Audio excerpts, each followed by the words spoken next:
মানে এই যে ভারতের এই যে দেখেন এই যে ভারতের অভ্যন্তর দিয়ে চলে যাবে দেখেন এই যে দেখেন এই যে অনায়াসে কিন্তু সে এই যে ভারতের কিন্তু অভ্যন্তরে ঢুকে গেল।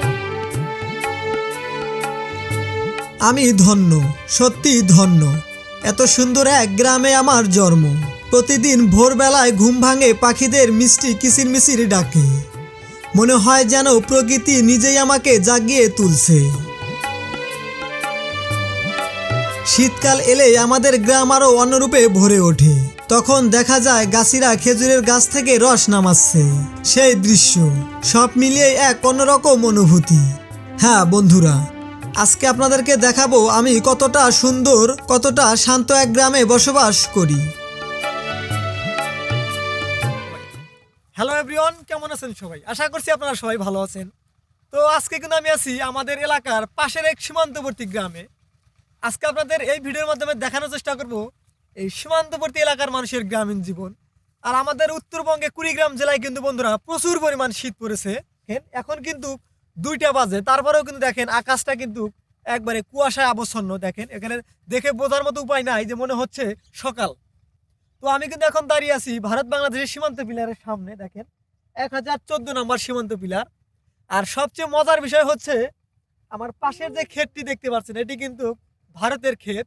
এখানে কিন্তু সরিষা বোনা হয়েছে। দেখেন আমার কাছে এত পরিমাণ ভালো লাগলো, প্রায় এখানে 30 বিঘা জমিতে ভারতের মানুষরা সরিষা চাষ করেছে। আজকে আপনাদের এই ভিডিওর মাধ্যমে এই সরিষা ক্ষেত দেখাবো। দেখেন কত সুন্দর ভিউ বন্ধুরা। আবাদ গরু বাছুর দিয়া, ছাগল দিয়া, এই জন্যই। তবে এই দিকে আপনারা কিভাবে জীবনযাপন করছেন? যেভাবে দেখতেছেন এইভাবে তা খুব কষ্টে, বোঝেন নাই? মানে কোনো কি বিএসএফ কোনো কাজে বাধা দেয়? বাধা দেয়, যে গরু বাছুর নিয়ে আসলে পরে আর বাধা দেয়, গরু ধরে নিয়ে যায়। আর এদিকে তো এবার আমাদের উত্তরবঙ্গে তো শীতও প্রচুর পড়ছে না?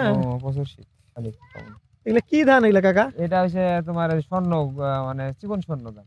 চিকন স্বর্ণ। এটা বিঘাতে কত মন আসতে পারে?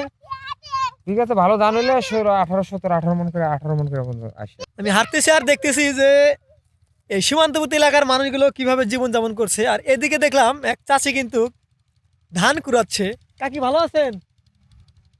এরকম করে ধান কুড়ে কয়টা হবে? ও আমারই ক্ষেত, আমরা গরিব মানুষ। তো আসলে এই গ্রাম অঞ্চলে আসলে অনেক কিছু দেখা যায়, যে এরকম করে ধান কুড়ানো, এটা আসলে আমরাও ছোটবেলায় কিন্তু এরকম করে দোলাতে গিয়ে গিয়ে কিন্তু ধান কুড়াইতাম। মানে এই ধানগুলো নিয়ে আমরা পিকনিক খেতাম। আসলে এখন কিন্তু গ্রাম অঞ্চলে ওইরকম দেখাই যায় না। ও 1 মন ধান কুড়াইছেন, এটা তো কাকি 12 মিশালি ধান হয়। এটা কি মানে এই পিঠা খাওয়ার জন্য রাখেন না অন্য কাজ করেন? মুড়ি খাই, কি ভাত পাক করে খাই। মানে বিভিন্ন যে ধানগুলো, ওটাতে ভাত পাক করলে কিরকম লাগে? স্বাদ লাগে। ভালো লাগে না? আচ্ছা কাকি, এই যে এটা এই যে ধানগুলো কালো কেন?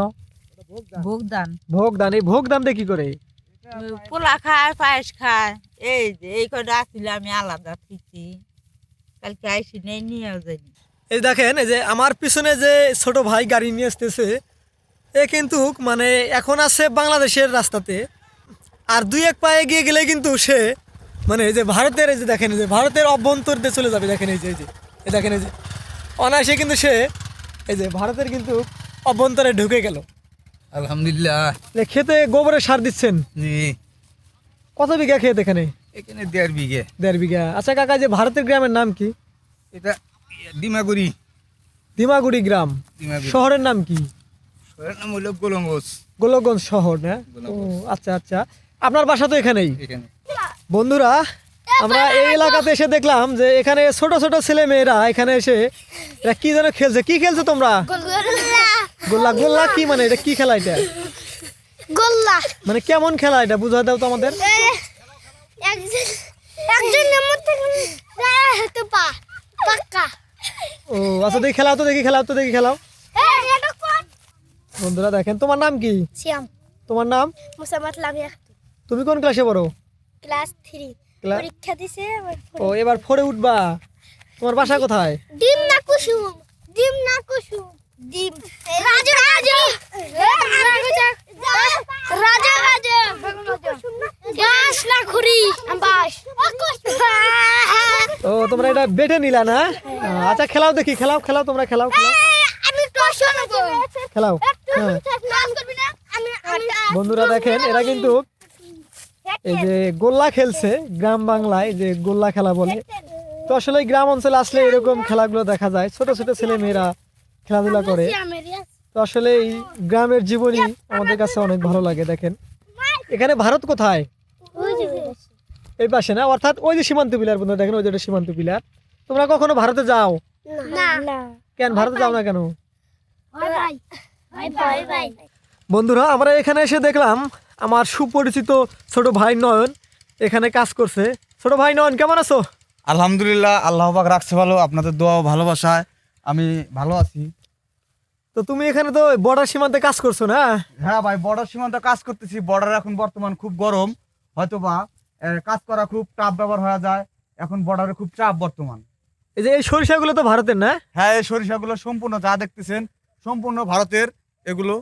বন্ধুরা দেখেন এই সরিষাগুলো কিন্তু যে ভারতের যে মানুষগুলো আছে তারা কিন্তু এই যে চাষ করেছে। দেখেন এই যে আপনাদেরকে সীমান্ত পিলার দেখাই, ওই যে 1014 নম্বর সীমান্ত পিলার। আর এই যে সরিষাগুলো আছে এগুলো কিন্তু সব ভারতের। ও তাহলে তুমি মিস করছো। দেখে যে এদের ভিডিও করছি, দেখেন এই যে এরা কিন্তু আমাকে ঘিরে ধরছে, দেখেন এই যে। তো এরা আসলে অনেক সহজ সরল মনের মানুষ, ছোট ছোট ফুটফুটে।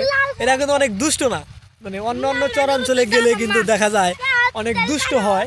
আর আমাদের গ্রাম অঞ্চলের ছেলেমেয়েরা কিন্তু অনেক ভদ্র।